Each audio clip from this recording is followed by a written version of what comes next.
Baik, Assalamualaikum warahmatullahi wabarakatuh. Perkenalkan, kami dari kelompok 2 akan mempresentasikan tentang ultrasonic machining atau mesin ultrasonik. Sebelumnya, izinkan perkenalkan anggota kelompok kami terlebih dahulu. Saya Ahmad Fakih Aska dari absen 6.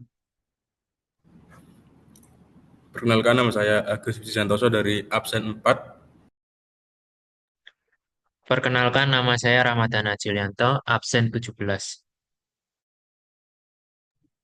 Baik, selanjutnya akan saya jelaskan mengenai pengertian dari ultrasonic machining. Ultrasonic machining adalah proses pemesinan konvensional dan non-konvensional yang menggunakan campuran air dan partikel abrasif yang biasa disebut dengan slurry atau proses pemakanannya. Pada pada ISM konvensional slurry dialirkan pada bagian tool yang bersentuhan langsung dengan benda kerja dengan cara manual. Sedangkan pada permesinan USM atau ultrasonic machining berkecepatan konvensional, slurry nantinya akan disemprotkan dengan kecepatan tinggi ke suatu titik di antara tool dan benda kerja. Proses pemakanan benda kerja sendiri terjadi dengan cara menghentarkan tool pada amplitude yang rendah sekitar 0,003 inci atau 0,076 mm dan frekuensi tinggi antara 15 sampai 30 kHz. Tool nantinya akan berisolasi dengan arah tegak lurus terhadap permukaan benda kerja yang selanjutnya. Partikel abrasif akan mengikis sedemikian rupa. Seperti penjelasan di atas, untuk menghasilkan keadaan tertentu, maka tool akan didorong ke bawah dengan pemberian gaya pemakan secara tetap, sehingga dapat dialirkan cairan campuran air dan material yang akan memakan benda kerja. Vibrasi amplitudo harus terus-menerus dijaga agar gap antara tool dan benda kerja tetap pada kondisi ideal, yaitu pada jarak sedikit lebih besar dari ukuran butir partikel abrasif yang hendak dilewatkan. Setelah proses pemakanan terjadi oleh material abrasif, tatal yang terbentuk nantinya akan didorong dan dialirkan kembali menuju ke bak penampungan bersama dengan slurry.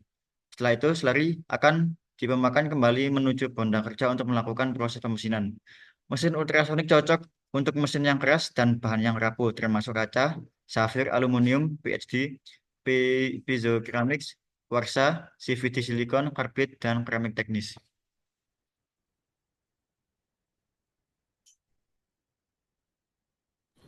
Baik, yang selanjutnya adalah jenis-jenis mesin ultrasonik. Next.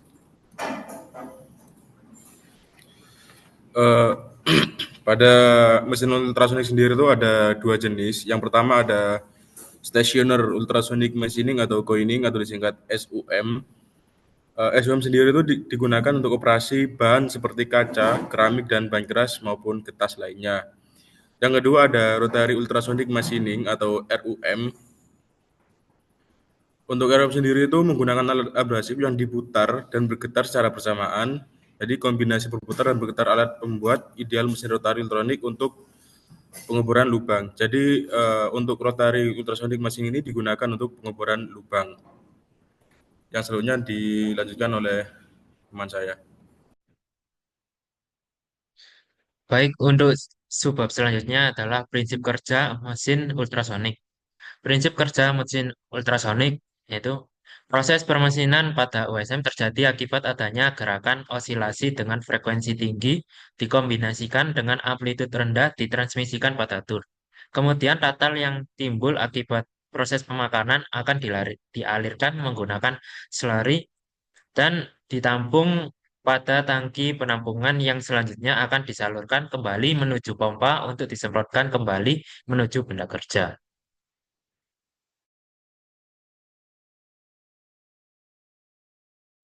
Baik, untuk selanjutnya adalah komponen utama dari mesin ultrasonik. Next. Untuk komponen utama dari mesin ultrasonik sendiri itu ada 7. Yang pertama ada slurry delivery and return system. Yang kedua ada feed motion. Feed motion atau mekanisme pemakanan yang digunakan untuk menghasilkan gaya untuk mendorong tool melakukan proses pemakanan ke bawah atau ke arah workpiece atau benda kerja. Yang ketiga ada transducer, digunakan untuk menghasilkan energi getaran ultrasonik. Yang keempat ada horn atau concentrator sebagai amplifier mekanis guna menghasilkan amplitude pada kisaran 15 sampai 50 mikron. Yang kelima ada tool. Tool umumnya menggunakan material yang bersifat taktil seperti brass dan stainless steel sehingga nilai tool wear rate dapat diminimalisir. Yang keenam ada Human Computer Interface atau HCI. Layar ini menampilkan beberapa pilihan dalam mode operasi mesin. Dan yang ketujuh, yang terakhir adalah amplitude. Digunakan untuk mengatur sistem tenaga untuk mengontrol generator bagi amplitudo. Selanjutnya dilanjutkan oleh teman saya. Untuk yang kelima, yaitu kelebihan dan kekurangan mesin ultrasonik. Untuk kelebihannya sendiri, yang pertama, metode pemesinan ini mampu memproses material yang rapuh dan keras dengan presisi tinggi. Dan yang kedua, dapat mengolah bahan rapuh seperti kaca dan non-konduktif yang tidak dikerjakan dengan metode non-tradisional. Yang ketiga, mampu menghasilkan suku cadang dengan toleransi tinggi. Yang keempat, tidak ada distorsi yang dihasilkan pada material yang dikerjakan. Dan ini karena tidak ada panas yang dihasilkan oleh sonodrot terhadap W atau P. Yang kelima, tidak ada perubahan yang diamati pada sifat fisik material.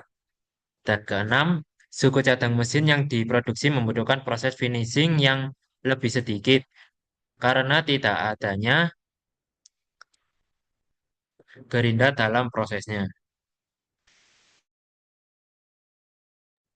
Kemudian yaitu kekurangan dari ultrasonic machining yang pertama yaitu penghilangan logam lambat karena mekanisme microshipping atau erosi. Dan yang kedua yaitu adanya keausan ujung sonotrut terjadi lebih cepat. Dan yang ketiga yaitu pemesinan lubang dalam tidak mudah dengan metode ini karena lumpur abrasif tidak dapat mengalir di dasar lubang kecuali pemesinan ultrasonik putar atau rotary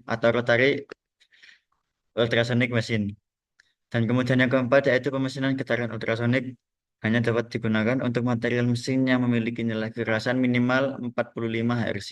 Hz yaitu dalam skala Rockwell untuk mengukur kekerasan material. Baik, sekian merupakan presentasi dari kelompok kami. Apabila ada kata-kata yang kurang berkenan dan salah, kami mohon maaf sebesar-besarnya. Assalamualaikum warahmatullahi wabarakatuh.